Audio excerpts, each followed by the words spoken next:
ચીનના વાયરસ HMPVનો પ્રથમ કેસ નોંધાયો છે। ચીનના વાયરસને લઈને ગુજરાતના આરોગ્ય મંત્રી ઋષિકેશ પટેલે નિવેદન આપતા કહ્યું હતું કે ગુજરાતમાં પહેલો કેસ નોંધાવ્યો છે। 2 માસની બાળકનો કેસ ડિટેક્ટ થયો છે। આ ચિંતા કરવાનો કેસ નથી।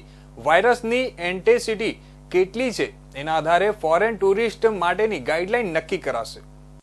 ચીનના ખતરનાક વાયરસની ભારતની સાથે ગુજરાતમાં પણ એન્ટ્રી થઈ ચૂકી છે। વાયરસના કેસને લઈને આરોગ્ય મંત્રીનું મોટું નિવેદન સામે આવ્યું છે। ઉપરાંત 2 મહિનાના બાળકનો રિપોર્ટ પોઝિટિવ આવ્યો છે। બાળકને અમદાવાદની ખાનગી હોસ્પિટલમાં દાખલ કરવામાં આવ્યો છે। ખાનગી લેબમાં બાળકો HMVP રિપોર્ટ પોઝિટિવ આવ્યો છે। બાળક મૂળ મોડાસા પાસેના ગામનું છે। અમદાવાદની ખાનગી હોસ્પિટલોમાં તેને દાખલ કરવામાં આવ્યો છે। હાલ તેની તબિયત સ્થિર છે। બાળકને શરદી અને તાવના લક્ષણો જોવા મળતા તેને અમદાવાદ લવાયો હતો। આરોગ્ય મંત્રી ઋષિકેશ પટેલે કહ્યું કે આ HMPV વાયરસ છે તે 2001થી છે। આ જૂનો વાયરસ છે, પરંતુ હમણાં ચીનમાં ન્યૂઝમાં જોયું છે તે પ્રમાણે ત્યાં ફેલાવો વધારે છે।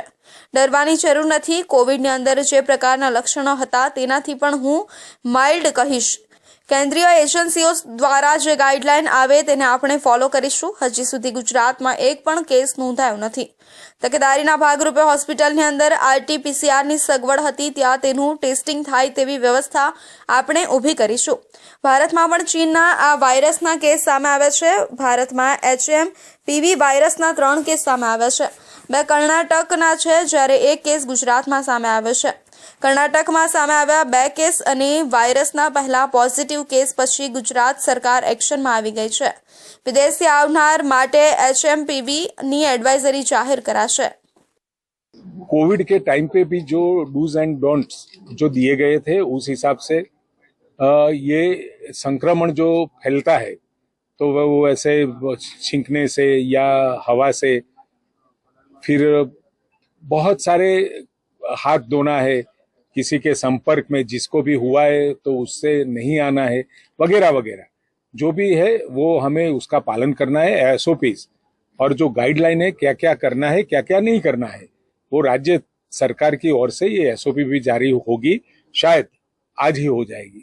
બેંગ્લોરની એક હોસ્પિટલમાં 8 મહિનાની બાળકીમાં HMPV વાયરસ મળી આવ્યો છે। આરોગ્ય વિભાગનું કહેવું છે કે અમે અમારી લેબમાં તેનું પરીક્ષણ કર્યું નથી। ખાનગી હોસ્પિટલમાં કેસનો રિપોર્ટ આવ્યો છે। ખાનગી હોસ્પિટલના અહેવાલ પર શંકા કરવાનું કોઈ કારણ જણાતું નથી। તમને જણાવી દઈએ કે HMPV સામાન્ય રીતે બાળકોમાં જ જોવા મળે છે। HMPV તમામ ફ્લૂ નમૂનાઓમાં 0.7% હિસ્સો ધરાવે છે। આ વાયરસનો તાણ શું છે તે હજુ સુધી જાણી શકાયું નથી।